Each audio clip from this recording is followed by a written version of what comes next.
అందరికీ నమస్కారం. ఈరోజు నాకు చాలా ఆనందంగా ఉంది. ఫైనల్గా రిలీజ్ డేట్ దగ్గరకు వచ్చింది. భైరవం 30వ తారీఖు రిలీజ్ అవుతుంది. నాకు చాలా ఆనందంగా ఉంది. చాలా రోజుల తర్వాత రిలీజ్ దగ్గరలో ఒక ప్రీ రిలీజ్ ఈవెంట్, నా ప్రీ రిలీజ్ ఈవెంట్లో నిలబడి మాట్లాడుతున్నాను. ఈ సినిమా నా బాబాయ్ నారా రోహిత్తో చేయడం, నా తమ్ముడు బెల్లం, ఆల్ ఆఫ్ బెల్లం సాయ్ తమ్ముడు, మేము చిన్నప్పటి నుంచి మాకు తెలుసు, ఓన్ బ్రదర్ లాగా ఇద్దరు. కానీ కాకపోతే ఈ సినిమాతో మా బంధం ఇంకా పెరిగింది. అది కలకాలం ఎప్పుడు ఇలాగే ఉండాలని ఆ దేవుణ్ణి కోరుకుంటున్నాను. అలాగే Aditi, Anandhi, your fantastic, super energy. And మీ నాన్నగారంటే పెద్ద ఫ్యాను. జెంటిల్ మ్యాన్ కానీ, ప్రేమికుడు కానీ అవన్నీ చూసేలా తయారయ్యాం మేము.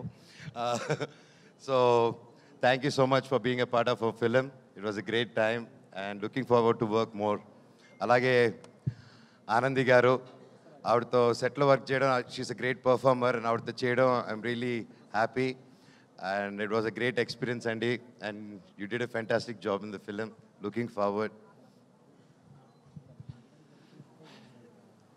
నేను బేసిక్గా ఈరోజు ఇక్కడ నిలబడి ఈ స్టేజ్లో ఈరోజు ఇంతవరకు వచ్చానంటే, నాకు అందరిని చూస్తూ ఉంటే, ఎన్నో చూసి ఎన్నో సినిమాలు చేసి ఆ తర్వాత ఒక చిన్న గ్యాప్ తీసుకొని, ఆ గ్యాప్లో ఎన్నో ప్రాబ్లమ్స్ కానీ, లైఫ్ని అప్స్ అండ్ డౌన్స్ చూసుకొని ఈరోజు ఇక్కడ నిలబడానంటే దానికి ముఖ్యమైన కారణం నా కూడా ఉండి, అంటే మంచిత కష్ట అంటే హ్యాపీ టైమ్స్లో ఉన్నప్పుడు, ఫుల్ సక్సెస్లో ఉన్నప్పుడు అందరూ పక్కన ఉండడం వేరు. కానీ కష్టాలు ఉన్నప్పుడు, ఆర్థిక కష్టంలో ఉన్నప్పుడు, లైఫ్లో కష్టాలు ఎదుర్కొన్నప్పుడు ఒక కూడా నిలబడిన నా టీం అండి. First credit goes to my staff, my team, నా ఆఫీస్ మెంబర్స్ కానీ, నా సెక్యూరిటీస్ కానీ, నా డ్రైవింగ్ సిబ్బంది కానీ, నా ఇంట్లో పనిచేసే ప్రతి ఒక్కరు, నా సెక్రటరీ, మా company operations manager Phani Kumar గారు కానీ, అండ్ పేరు పేరున నా సంతోష్, నీకెంతో రుణపడి ఉన్నానురా. అలాగే ప్రతి ఒక్కరికి పేరు పేరున చరిత, థ్యాంక్స్ అమ్మా. అన్నిట్లో నిలబడి ఒక ఆడదానివైనా ఒక మగవాళ్ళు సిగ్గుపడేలాగా నువ్వు నీతి నిజాయితీ ఏంటో నిలబడి చూపించావు. మీ అందరికీ నేను ఉంటాను life long. Thank you so much. And ఈ మధ్యకాలంలో నా పిల్లలకి ఏదైతే ఇవ్వకూడదు అనుకుంటున్నానో, మా జనరేషన్తోనే చనిపోవాలనుకుంటున్నానో అవి మనం అంతం చేయాలి. ఆ టాపిక్ క్లుప్తంగా చెప్పేస్తాను. ఈ మధ్య నెట్లో చూస్తున్నాను, బాధాకరం విషయం ఏంటంటే, అందరూ నలుగురు కులపోలు కలిసి ఒక సినిమా చేస్తున్నారు, అది చేస్తున్నారని ట్రెండ్ సాగిస్తున్నారు. సినిమా ఒక కులంది కాదండి. సినిమా ఒక కులంది కాదు. అది ఎప్పుడు గుర్తుపెట్టుకోండి. సినిమా అనే కళామ తల్లికి తన క్యాస్ట్ చూడదు, కులం చూడదు, గోత్రం చూడదు. మా కులం సినిమా, మా గుడి సినిమా థియేటర్ అండి.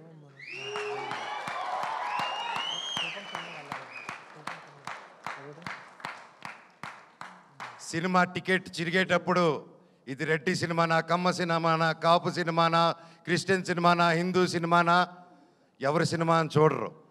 సూర్య గారు ఎవరండి, ఎక్కడి నుంచి వచ్చారు, ఆయన క్యాస్ట్ ఏంటి, మన తెలుగు సినిమాలు ఎవరు ఎక్కడి నుంచి వచ్చి టాలెంట్ ఉన్నా నెత్తి మీద పెట్టుకుంటామండి మనం.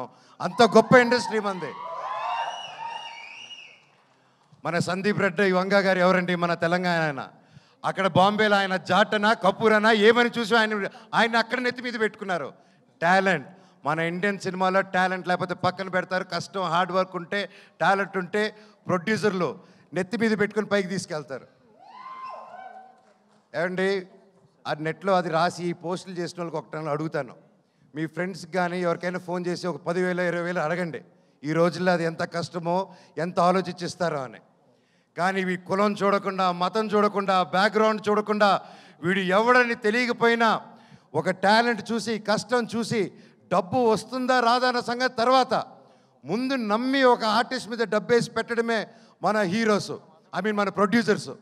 అలాగే వాళ్ళు దేది చూడరండి. ఈ సినిమాలో భైరవం కూడా అంతే. మేము ఏంటి, మా బ్యాక్గ్రౌండ్లు ఏంటి అని రాధామోహన్ గారు ఎప్పుడు చూసి పెట్టలేదు. మాకు గొప్ప సక్సెస్లు లేవు, గొప్ప ఈ గ్యాప్లో ఏమీ చేయలేదు మేము సినిమా పరంగా.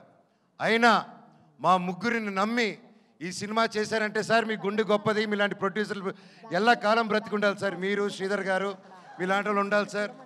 Thank you so much. మీరు ఆయన సినిమా 2 సంవత్సరాలు 1.5 year 2 years బ్యాక్ స్టార్ట్ చేసుకొని అది చేసుకుంటూ వచ్చే క్రమంలో వేరే పోర్షన్ షూట్ చేసే టైంలో లక్కీగా నాకు డేట్స్ దొరికి ఆ టైంలో విజయ్ గారు వచ్చి కథ చెప్పడం నాకు చాలా ఆనందం. Thank you sir. లాస్ట్ ఒకటే చెప్తానండి, సినిమా అనేది మా అమ్మ అండి. తల్లికి ఒక కొడుకు కూతురు వాళ్ళందరూ వేరువేరుగా చూడరు, అందరూ సమానమే. కొడుకు పొట్ట లావా పొడుగా కుంట గుడ్డ ఏదైనా ప్రాబ్లమా ఏది చూడరు. తల్లికి బిడ్డే ప్రాణం పెట్టి చూసుకుంటుంది. సినిమా కూడా అంతే. మా తల్లి మేమందరూ సమానం. దయచేసి కులాలు గోత్రాలు ఇవన్నీ మా ఇండస్ట్రీలోకి తేకండి. అది రాదు, మేము రానివ్వం కూడా, రేపు మా పిల్లలకి ఇవ్వము.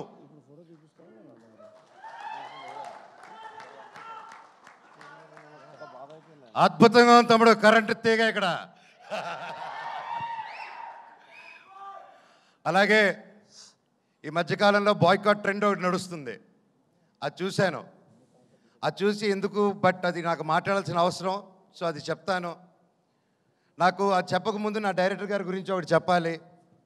విజయ్ గారు ఇది most confident, most hard working, most మనసు పెట్టి డెడికేటెడ్గా ఒక అబద్ధాలు చెప్పకుండా 10 మందికి సేవ చేసుకుంటూ బ్రతికేదే మా డైరెక్టర్ గారు అండ్ హిస్ టీమ్. ఇప్పుడు మా డైరెక్టర్ గారిని ఎప్పుడో ఎవరో ఏదో పోస్ట్ పెట్టారో పెట్టలేదో తెలియదు, హ్యాక్ అయింది అంటున్నారు. సో అలాంటిది ఒక ట్రెండ్ది తీసుకొచ్చి దాన్ని ఒక ట్యాగ్ చేసి ఇంతమంది కష్టపడిన సినిమాని ఆ పోస్ట్ నిజమో కాదో తెలియదు, ఆ తెలియని కూడా ఆయన అలా ట్యాగ్ చేసి, ఆయన ఒకటి చెప్తానండి ఈరోజు సభాముఖంగా, నేను లేకపోతే నేను చెప్పను అలాగా. ఆయన పవన్ కళ్యాణ్ గారికి చిరంజీవి గారికి వీరాభిమాని అండి. ఆయన కానీ అనిల్ రావుపూడి గారు కానీ, రేపు అనిల్ రావుపూడి గారి సినిమా తీస్తున్నారు, చూడండి ఏ రేంజ్లో తీస్తున్నారు, నాకు తెలిసి ఎంత బాగా తీస్తున్నారు. మాకు ఒక ఫ్యాన్ బాయ్ సినిమా ఎలా తీస్తారో, ఒక ఫ్యాన్ బాయ్ ఆయన హీరోతో సినిమా తీస్తే ఎంత బాగా వస్తుందో మనకు తెలుసు. అలాగే ఆయనకి ప్రేమ లేకపోయింటే ఒక 2 సూపర్ హిట్లు ఇచ్చి 3వ సినిమా ఇంత పెద్ద సినిమా చేసే టైంలో ఆయన వెళ్ళి ఉస్తాద్ భగత్ సింగ్ని 2nd యూనిట్ డైరెక్ట్గా చేస్తాను, నాకు ఒక్క సీన్ ఇవ్వండి పవన్ కళ్యాణ్ గారిని డైరెక్ట్ చేయని అని ఆయన డబ్బు కోసం చేయలేదు, ఏదో ఒక పేరు వచ్చేయాలని చేయలేదు. అది ఒక ప్యూర్ ప్యాషన్ అండి.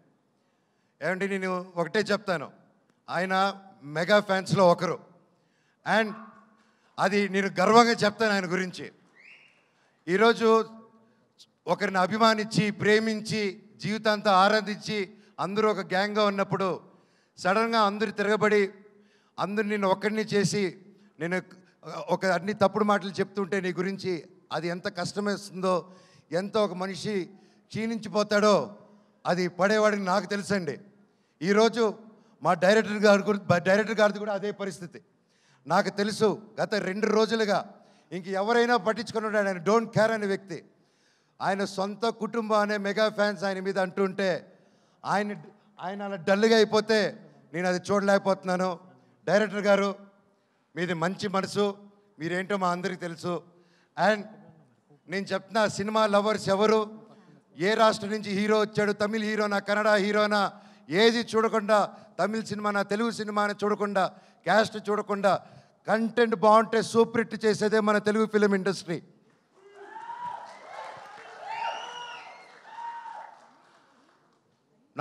మన మెగా అభిమానులు కూడా, మెగాస్టార్ల అభిమానులు కూడా, మీరు కూడా వీర సినిమా లవర్సు. మీరు ఎంత పెద్ద పిల్లరో ఒక సినిమా ఇండస్ట్రీకి అందరికీ తెలుసు. మీరు కూడా మా అందరికీ సపోర్ట్ చేయాలి. ఒకవేళ ఆ పోస్టు పెట్టారో లేదో, అప్పుడు హ్యాక్ అయిందో, ఇదంతా మీకు డిస్టర్బెన్స్ కలిగినందుకు మా టీం అందరూ తరపున నేను వాళ్ళకి ఒక బ్రదర్గా, అన్నగా, తమ్ముడుగా, మీలో ఒకడుగా మీ అందరికీ క్షమాపణ కోరుతున్నాను. సినిమా ఒక్కరిది కాదండి, ఎంతో వందల మంది చేతులు కలిపితేనే ఒక సినిమా తయారవుతుంది. ఈరోజు మేమంతా కలిపి ఈ స్టేజ్ మీదకి వచ్చాము, మమ్మల్ని మీరు దీవించండి. నాది 9 సంవత్సరాల గ్యాపు, తమ్ముడిది బాబాయిది దాదాపు 4 to 5 years గ్యాప్ వచ్చింది. ఎంతో ఆశతో, ఎంతో ప్రేమతో నేను, మా కుటుంబాలు, ప్రతి ఒక్కరూ ఈ సినిమా గొప్ప విజయం అవ్వాలని 1000 కళ్ళతో ఎదురు చూస్తున్నాం. మీ మీద, దేవుడి మీద ఎంతో నమ్మకం పెట్టుకుని ఉన్నాం. సినిమా చాలా బాగా వచ్చింది. మీరందరూ దీవిస్తారని కోరుకుంటున్నాను. అలాగే నన్ను ఇన్ని సంవత్సరాలైనా ఎంత ప్రేమించిన నా ఫ్యాన్స్కి మీ అందరికీ మళ్ళీ మళ్ళీ మీ పాదాలకి వందనం. మీరే నా కుటుంబం, మీరే నా దేవుళ్ళు. మీకోసమే ఇంక మీ జీవితంలో ఏ పని చేసినా మిమ్మల్ని ఆలోచించుకుంటూ మీకోసమే నేను కానీ మా వైఫ్ మోనికా కానీ ఎప్పుడు జనాల కోసం, జనాల శ్రేయస్సు కోసం మేము పనిచేస్తూనే ఉంటాం. మా పిల్లలకి, మా అందరికీ మీరు ఎప్పుడు వెంట తోడు ఉంటారని నమ్ముతున్నాను. భైరవం సినిమా గొప్ప విజయం చేయండి. అలాగే మా సినిమాలో పనిచేసిన చౌదరి గారికి, సార్ మిమ్మల్ని చూసి నేను ఎంతో నేర్చుకున్నా. ఈ వయసులో కూడా మీరు పొద్దున వస్తే సాయంత్రం వరకు కూర్చోకుండా పనిచేస్తారు. హ్యాట్స్ ఆఫ్ సార్, మీ దగ్గర పనితనం నేర్చుకోవాలి ఇంకా నేను కూడా. సుమా గారు థ్యాంక్ యూ సో మచ్. ఇలా వచ్చి ఎప్పుడు మాకు బ్లెస్ చేసి ఒక మంచి ఎనర్జీ ఇస్తూ ఉంటారు. అలాగే శ్రేయస్ మీడియా థ్యాంక్ యూ. ఆ ఏవి కానీ అన్ని బ్యూటిఫుల్గా కట్ చేసి నన్ను ఏడిపించారు పోయిన దాంట్లో. అలాగే వంశీ శేఖర్ గారు thank you so much. And మా టీం ఎడిటర్ గారు, కెమెరామ్యాన్ గారు, పేరు పేరున thank you so much. Music director గారు, అలాగే మన కాస్ట్యూమ్ డిజైనర్స్ గారు, ma'am thank you so much. సినిమాని చాలా అద్భుతంగా చేశారు. అలాగే పూర్ణిమ రామస్వామి అక్క, ఏదైతే నా కాస్ట్యూమ్ డిజైన్, నా స్టైలింగ్ చేసింది పూర్ణిమ రామస్వామి అక్క. డైరెక్టర్ సార్ని అర్థం చేసుకోండి, మీ గజపతి వర్మ ఎలా కావాలని నన్ను అడిగి చేసింది. థ్యాంక్ యూ అక్క సో మచ్. అండ్ ఎవరైనా మర్చిపోయింటే నాకు క్షమించండి, ఇప్పటికే ఎక్కువ మాట్లాడుతున్నాను, టైం అయిపోయింది. నా కోసం నిలబడిన ప్రతి నా ఫ్రెండ్స్, ముఖ్యంగా నా ఏవియేటర్సు, ఇన్ని సంవత్సరాలు థ్యాంక్స్ రా బాబాయ్లు, నన్ను భరించారు, నా కష్ట నష్టంలో ఉన్నారు. నేను మీకేం చేయలేదు, నా స్టాఫ్కి కూడా నేనే పెద్దగా చేయలేదు. నేను నా కోసం అంత కష్టపడి పనిచేశారు. నేను అరుస్తున్నా, తిడుతూ ఉన్న ప్రెషర్స్లో మీకు ఏం చేసి జన్మకు రుణం తీర్చుకుంటానో నాకు తెలియదు, కానీ డెఫినెట్గా తీర్చేసుకుంటాను. Love you so much. ప్రతి ఒక్కరికి, నా ఫ్రెండ్స్ ఫ్రమ్ ఇండస్ట్రీ, డైరెక్టర్స్కి, ప్రొడ్యూసర్స్కి, నా కోసం నిలబడిన ప్రతి ఒక్కరికి థ్యాంక్ యూ. భైరవం 30వ తారీఖు రిలీజ్ అవుతుంది. దుమ్ము లేపేద్దాం మచ్చ. Love you all. Thank you.